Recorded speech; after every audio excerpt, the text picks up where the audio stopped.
आप देख रहे हैं नेट्रिक न्यूज, साहस सच कहने का। नमस्कार, नेट्रिक न्यूज में आप सभी का स्वागत है। मैं हूं आपके साथ सपना दुबे।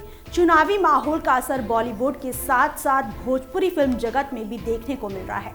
इसी कड़ी में भोजपुरी फिल्मों के स्टार और बिग बॉस कंटेस्टेंट रह चुके दिनेश लाल यादव निरहुआ बीजेपी में शामिल हुए, जिसके बाद यूपी के पूर्वांचल की आजमगढ़ लोकसभा सीट पर एक बार फिर हाई प्रोफाइल सियासी रणभूमि बन रही है।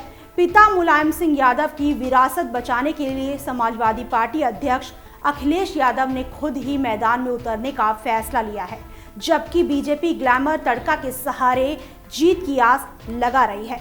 ऐसे में बीजेपी भोजपुरी स्टार दिनेश लाल यादव उर्फ निरहुआ को अखिलेश के सामने आजमगढ़ सीट से उतारने की तैयारी में है। दरअसल भोजपुरी स्टार दिनेश लाल निरहुआ बुधवार को उत्तर प्रदेश के मुख्यमंत्री योगी आदित्यनाथ से मिले, जिसके बाद से ही वो बीजेपी में शामिल हो गए। भोजपुरी स्टार और बीजेपी नेता रवि किशन ने ऐलान किया है कि निरहुआ लोकसभा चुनाव लड़ेंगे और खुद निरहुआ ने भी कहा है कि पार्टी जहां से लड़ाएगी वो वहां से चुनाव लड़ने को तैयार है। मतलब अब चुनाव लड़ने का मूड ऐसा बना है कि कहीं से भी चुनाव लड़ने के लिए निरहुआ तैयार हैं। उन्होंने कहा है कि उनकी सीट के बारे में 1-2 दिन में घोषणा की जाएगी। फिलहाल बीजेपी के सूत्रों ने भी निरहुआ के आजमगढ़ से चुनाव लड़ने पर हामी भरी है और अगर निरहुआ आजमगढ़ सीट से चुनाव लड़ते हैं तो ये उनके लिए काफ़ी बड़ी चुनौती होगी। सपा बसपा आरएलडी गठबंधन के नाते अखिलेश यादव के पक्ष में इन दिनों आजमगढ़ में जिस प्रकार लाठी, हाथी और 786 एक साथ चलेंगे के नारे सुनाई दे रहे हैं और इस नारे का इशारा यादव, दलित और मुस्लिमों से है। ऐसे में निरहुआ सपा अध्यक्ष अखिलेश यादव के खिलाफ कैसे चुनौती दे पाएंगे? आपको बता दें कि 2014 के लोकसभा चुनाव में मुलायम सिंह यादव अपनी परंपरागत मैनपुरी सीट के साथ आजमगढ़ से चुनावी रण में उतरे थे।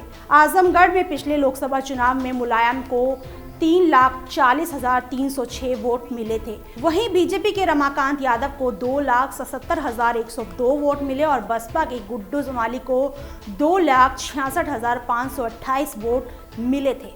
इस तरह से बीजेपी और सपा के बीच हार जीत का अंतर महज 63,204 वोटों का था। हालांकि इस बार समीकरण बदले हुए नजर आ रहे हैं। आजमगढ़ का त्रिकोणीय समीकरण यानी सपा, बसपा और आरएलडी मिलकर बीजेपी को कड़ी टक्कर देने के लिए तैयार हैं। इसी के चलते माना जा रहा है कि रमाकांत यादव ने अखिलेश यादव के खिलाफ चुनावी मैदान से हटने का फैसला किया और बीजेपी अब यहां से निरहुआ के जरिए अखिलेश यादव के साथ साथ बसपा के परंपरागत मतदाताओं के बीच बिखराव पर नजर लगाए हुए हैं। ऐसे में दिलचस्प बात यह है कि अखिलेश यादव महज पिता की विरासत को संभालने के लिए नहीं उतरे हैं, बल्कि सपा, बसपा, आरएलडी तीनों का आजमगढ़ से गहरा नाता है। 1989 में पहली बार रामकृष्ण यादव यहां बसपा के टिकट पर चुनकर दिल्ली पहुंचे थे और फिर कई बार बसपा को प्रतिनिधित्व का मौका मिला। समाजवादी पार्टी की स्थापना में सबसे बड़ी ताकत आजमगढ़ की रही है। आरएलडी अध्यक्ष चौधरी अजय सिंह के पिता और पूर्व प्रधानमंत्री चौधरी चरण सिंह तो आजमगढ़ को अपना दूसरा घर मानते थे।